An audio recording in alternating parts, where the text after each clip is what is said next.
My name is Sasha Rainbow. I'm the director of a documentary short called Kamali. The film is about a mother's fight for her daughter's empowerment through skateboarding. It's set in a small fishing village in India, and it's also about the repercussions of her daughter's empowerment, and it takes her on a journey to empower herself.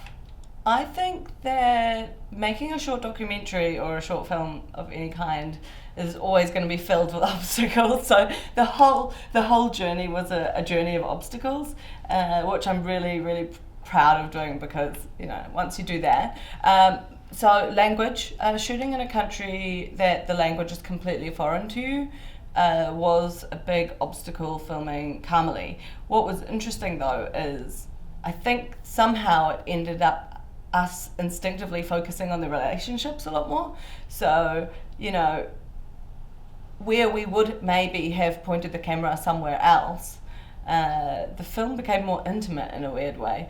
So obviously we had a translator for all of our interviews, but a lot of the candid stuff happening, we really discovered the story in the editing process, which had some really crazy sort of crossovers to what we hadn't known was happening. Like there's a puberty ceremony in the film, and the mother had been describing to us her experience as a child having her period for the first time and then being locked away, but also this actual ceremony and how odd it was and all these people staring at her and how traumatic it is as a child. You don't really know what's going on. And we didn't realise this, but when we were filming Kamali at a skate park out in the village, a puberty ceremony came past.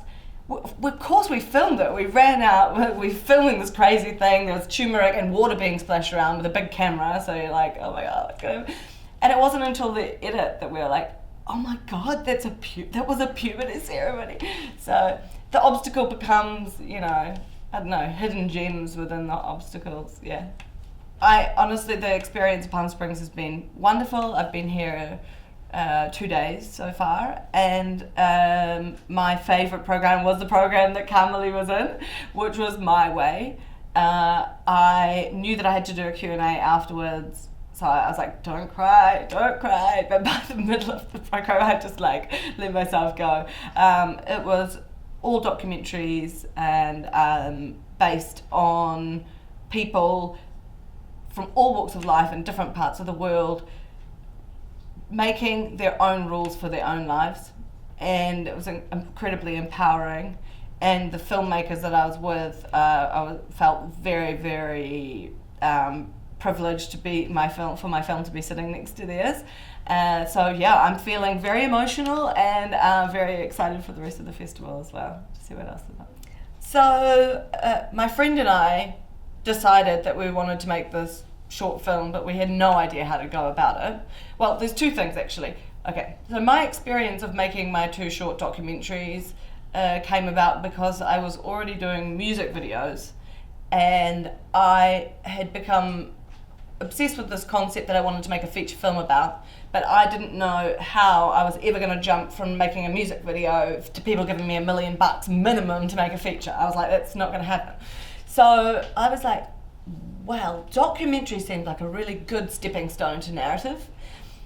And then I was like, well, even documentaries, why would anyone give me any money for a documentary? I just do music videos.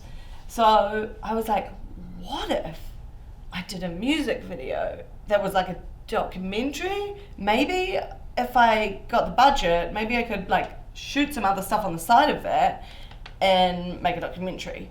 And then I could prove that I could do something with narrative. So I didn't know if the idea would work or not, but the next 2 music videos I pitched concepts around real things happening. And also what was amazing was the bands themselves were actually really happy, because it's like, oh, you say you're going to make extra content? Everyone was like, yeah, great.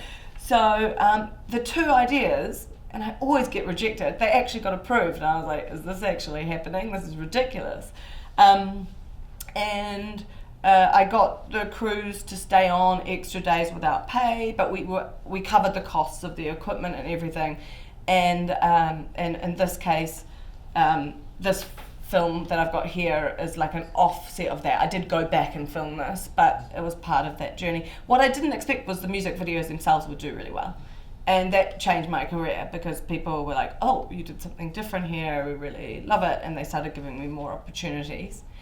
And then to come back and make this film, still had no money, but went and me and my friend, we went and just asked questions. So we reached out to producers, would you give us some advice? We want to go out there. And we're sitting in London at this cafe, and this producer's given us a bit of his time, which was so cool.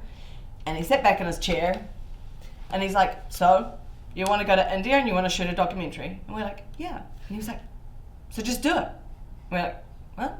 And he's like, just go, rent out your room. Like, rent out your room on Airbnb and use the money to be in India. And we're like, oh. So we left like, oh my God, we don't need anyone to give us permission. I mean, he gave us permission. And we went out and we borrowed money and we filmed it. So that's my advice to anybody starting out, like, just make it happen. And actually also there's stories everywhere. So documentary is an amazing way to learn about, I've learned so much about storytelling through taking pieces of life and putting them together. So that's probably a great way to start out.